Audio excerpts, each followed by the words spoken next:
the shared heart rate alert he couldn't explain, the night his watch drew me a map. At 9:23 p.m., my wrist buzzed with a number that didn't belong to me. High heart rate detected Liam, 137 BPM for 12 minutes. The alert landed in the corner of my watch like a small emergency with good manners. We started sharing health data after he fainted in the metro last spring. Love is just logistics with better marketing. The graph on my screen was all slope, quiet evening, then a climb as clean as a lie. Under it, the watch offered a location, coyly rounded, Montrose/6th. The kind of corner where hotels pretend to be apartments. He'd left at 8 in the jacket that flatters him even when mirrors go evangelical. Wrap toast, he'd said, 2 words that make celebration sound audited. Then notes with Jules. Don't wait.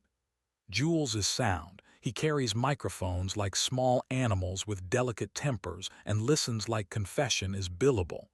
The cinnamon thing in the oven tried to keep me domesticated. The apartment's light climbed the wall in neat squares and refused to narrate me. I stood in the kitchen with the watch humming on my bone and considered the moral life of data.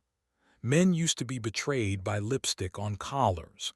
Now it's a gifted algorithm, polite enough to buzz.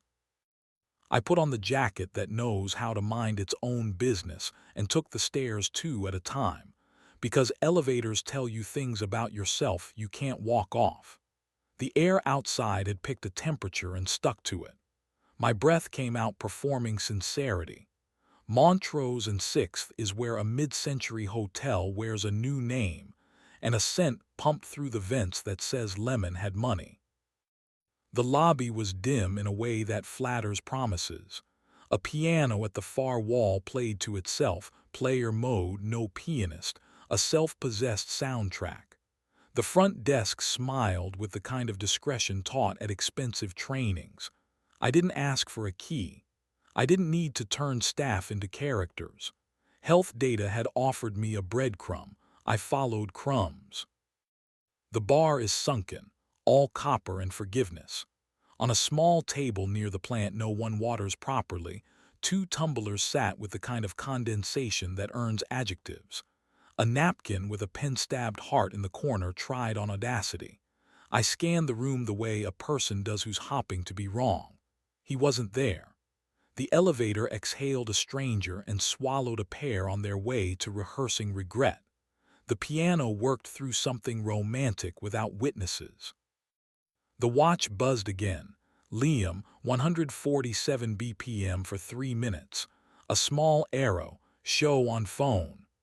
The map did its shrinking trick and then placed the dot a floor up, over the east wing. I told my morals to keep up and crossed to the service stair, because the staff corridor speaks honestly in concrete. Outside 412, I heard nothing at all, which is a kind of evidence. The hallway smelled like carpet laws and the quality of lemons rich people prefer. I lifted my hand and didn't knock. I stood there trying to be the version of myself who waits. Inside, the watch eased itself down. The graph softened. My chest felt like a witness who needed a lawyer. I went back to the lobby, sat at the bar, and ordered seltzer so my mouth could do something honest. The bartender didn't make me perform reasons. The piano hit a chord that sounded like a door clicking from the inside. I checked the map again and told myself I had invented this. An overprotective wrist, an underloved kitchen, a problem in search of an exit. Mal, a voice said behind me, my name shaped like a receipt. I turned and there was Jules, not bothered by the piano, not surprised to find me in a place that wanted everyone to pretend they were only passing through. He wears competence like other men wear their best shirt. A cable poked out of his tote bag and confessed his profession. I was wondering if your watch would tattle, he said, no drama, just the soft humor of someone who noticed the same math. He tapped his own wrist. No watch, clean skin, a man exempt by choice. High heart rate where romance goes to get good lighting, I said. Very cinematic. He slid onto the stool beside me, leaving a polite inch like he'd studied where intimacy keeps its perimeter. He came here to talk, Jules said, to me. He watched my face, patient for flinch. You know I'm not a poet, Mal. I'm hired to get noise to stop lying, so I'll say it the way it took place. He kissed me once. I didn't kiss him back. I told him to go home. I set my glass down because my hand wanted to dramatize and I didn't trust it not to. Why would he kiss you? Jules looked at his fingers like they were equipment he needed to inventory before answering. Because I listen the way he wishes quiet would. Because end of rap is when people measure their reflections and decide they need company that doesn't remember things. Because your kitchen is a room with consequences. Are you sleeping with him? The question is a cliff. There isn't a scenic route. You count to one and use your mouth like it earns wages. No, he said, immediate, no ornaments. Not tonight, not before, not later. I don't want him that way. I like the version of him that belongs to your window light.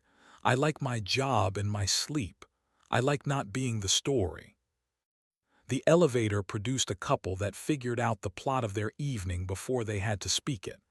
The piano tried a bridge. I looked at Jules and allowed the small mercy of believing him for 3 long breaths. Then I stood. Where is he now? Walking, he said, as if that were a compass point. Down to the river, I think. He left his jacket to make himself cold on purpose. He said he didn't want to go upstairs again to get it. I told him good. I found Liam 2 blocks south where the river lies about cities, and we let it. He was leaning on the railing the way men lean when they're afraid of gravity but fear looking like it. Shirt sleeves pushed up, throat bare to the evening, the heat still rising from him the way numbers leave their shadows on graphs. You're freezing, I said, because practical sentences sometimes keep people from self-narration. He looked at me with the correct surprise, not that I was here but that I had chosen to arrive as myself. My watch told on me, he said, and the honesty warmed something daylight had cooled. I didn't want to be interesting for 30 minutes. I wanted to be wanted like a bad song. Jules didn't let me. Did you touch him? I refused to make it a metaphor. Yes, he said. Once. I put my mouth on his because I didn't want to admit I was trying to put it on Natas. He said I was saying the sentence in the wrong room. Wind came up the river and chose my cuffs as its project. I stepped closer because cold is an argument pain rarely wins.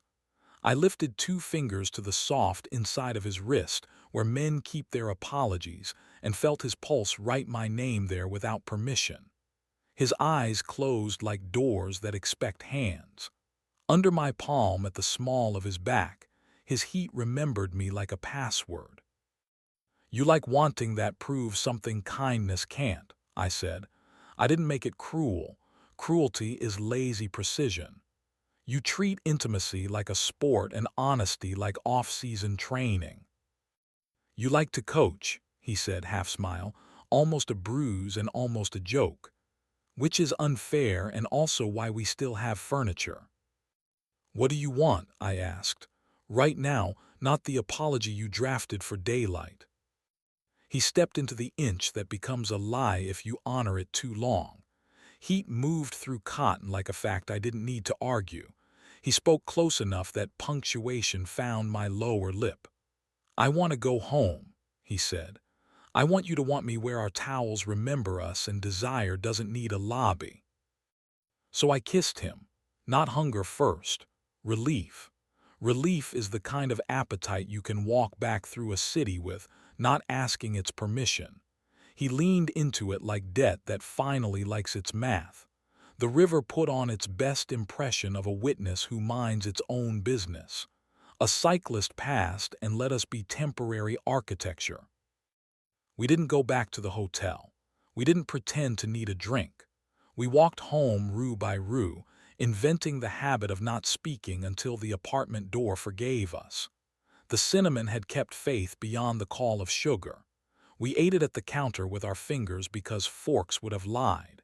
He leaned against the drawer that sticks, posture that means he's willing to be moved and wants me to be precise about how. I slid my palm under his shirt and found heat like an address that still prints both our names on the mail. He tipped into me, gratitude making him heavy and exact. We were careful in bed, not the kind of careful that kills heat, the kind that knows where to fold it. He knows where to set his palm on my ribs so the rest of me turns without issuing a press release. I know where his shoulder hides when it runs out of brave, and how to coax it into telling the truth with weight and breath, and a mouth that has stopped trying to rescue him and still wants him. I won't draw you a choreography. I'll tell you the room remembered to breathe, and morning forgave us because it had other work. We slept like people who are not finished. Light shouldered the blinds with the confidence of a suggestion. He made coffee the way he does when he wants me to listen. I opened the window and let the day put its hands on my face. On the table between us, our watches rested in a small bowl like obedient coins. I lied when I left, he said, because small truths keep larger ones upright. Rap happened. Jules asked intelligent questions, and I mistook being heard for being free. He reached across and turned his watch so the backside looked up. I'll stop sharing my heart rate if it makes you feel less watched. It doesn't make me feel watched, I said. It makes me feel legally responsible for your pulse. I picked up the device and set it back down with the modesty of someone who has learned not to overuse symbols. Keep sharing. I'll keep choosing not to read it unless I have to. He nodded, slow as if each millimeter carried its own invoice. I'm tired of being interesting for a living, he said. I want to be boring with you, not every day. Enough days.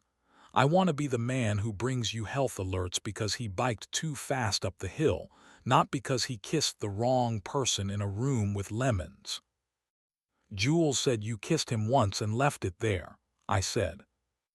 He's a better version of me than I am, he said. He told me I was saying the sentence in the wrong room. He's right. The right room is here. We made boring plans, archived the hotel from our memories like a receipt you keep for the audit but never reread. Rename the health share group from safety to boring because aspirations should look like tasks. Set a rule where if one of us wants 30 minutes of attention from someone else, we call it what it is. Not a crisis. A craving. We take a walk to the bakery with eclairs mean enough to distract a saint. It isn't romantic. It's maintenance. It's oil for the hinge that keeps the door from learning to shout. 2 afternoons later, I ran into Jules outside a studio that smells like ambition and lemon, the city's favorite lie. He gave me the nod men use when they've elected to be furniture on purpose. He didn't apologize, and I didn't deputize.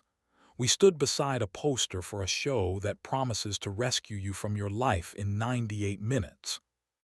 Did it help me saying anything?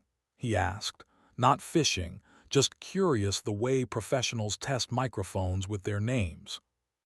It helped, I said. The part that helped most was you not wanting to be in it. He looked at the sidewalk like it could be tuned to a better key. Some nights want to draft you into theater, he said. The only trick I know is to call it an audition and go home. We did not become friends. We became men who have a common interest in someone else's better decision. There are worse coalitions. A week later at 9:23 again, as if the hour had learned to enjoy its role, my wrist buzzed. High heart rate detected Liam, 152 BPM for 2 minutes. I was in line at the market behind a woman buying flowers like advice. For a moment every organ I owned prepared to translate mathematics into meaning. Then a second alert arrived. Outdoor run started. The map dotted our hill. I laughed once, out loud, scaring a pair. When he came up the stairs flushed and breathing like a man who had chosen a noble error over a cheap one, I met him at the door with a glass of water and the understanding that boring is sometimes the hottest version of faithful life provides. He pressed his forehead to mine and let his pulse explain itself into my hand. We didn't make a ceremony out of it. We don't need pews for this.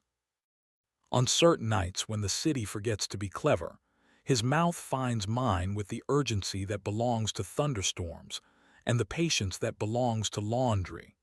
We stay just on the lawful side of the line because good heat doesn't need choreography to be true. When it's done with us, when we are done with it, he slides his hand to the place at the small of my back where my body keeps its best arguments and rests there like a page that always knew how to end. If my wrist ever buzzes again with a number I don't own, if a graph volunteers to narrate our evening when we've already got a story, I believe I know the script. I'll look at him, and he'll look at me, and we'll decide, quietly, domestically, with the stubborn mercy of people who keep choosing, to side with our kitchen over the lobby, our chipped mugs over someone else's glassware, this particular door learning, over and over, to open from the inside. Two small footnotes, because lives adore encores. First, I changed his contact name in my phone from Liam to Liam, home, as if 3 extra letters could do administrative work on fate. It helped exactly as much as a label can, which is to say, enough to remind my hand where to aim when it reaches for a pocket that isn't empty. Second, I kept the original alert, the one that drew a map to a lobby and asked me what I thought about love. I didn't keep it to punish us. I kept it because sometimes the cleanest receipt shows you where the story decided to spend its budget. It's a graph with a slope that climbs and then, right where the river starts lying for our benefit, chooses to come down.